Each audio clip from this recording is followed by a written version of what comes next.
মায়ের শিকড় বাংলাদেশে। বাংলাদেশের জার্সিতে খেলতে ঢাকায় তরুণ ফুটবলার অ্যাডাম আব্বাস। বাংলাদেশে বংশোদ্ভূত তরুণ ফুটবলার অ্যাডাম আব্বাসকে ঘিরে দেশের ফুটবল প্রেমীদের মধ্যে তৈরি হয়েছে নতুন আগ্রহ। ইংল্যান্ডে বেড়ে ওঠা এই তরুণ ফুটবলার মূলত ডান উইংয়ে খেলেন।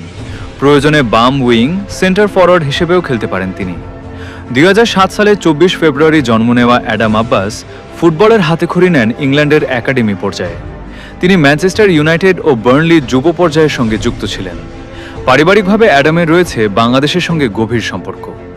ফুটবল ভিত্তিক তথ্যসূত্র অনুযায়ী তার মায়ের দিক থেকে রয়েছে বাংলাদেশি বংশোদ্ভূত পরিচয়।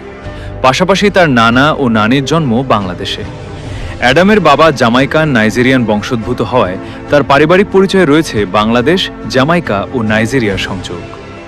বাংলাদেশের ফুটবলে অ্যাডাম আব্বাসকে নিয়ে সবচেয়ে বড় আগ্রহের জায়গা হল সম্প্রতি বাংলাদেশের অনূর্ধ্ব-20 দলের ক্যাম্পে যোগ দিয়েছেন তিনি। বাংলাদেশের হয়ে এএফসি অনূর্ধ্ব-20 এশিয়ান কাপের বাছাই পর্বে প্রতিনিধিত্ব করার প্রস্তুতি নিচ্ছেন অ্যাডাম আব্বাস।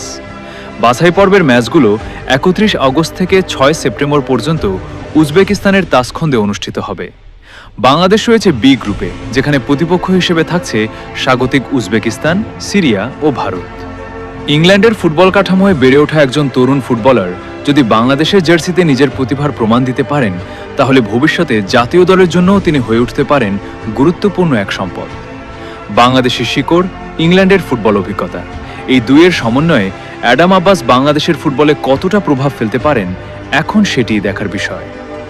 অ্যাডাম আব্বাসকে নিয়ে আপনার প্রত্যাশা কি? কমেন্টে জানিয়ে দিন।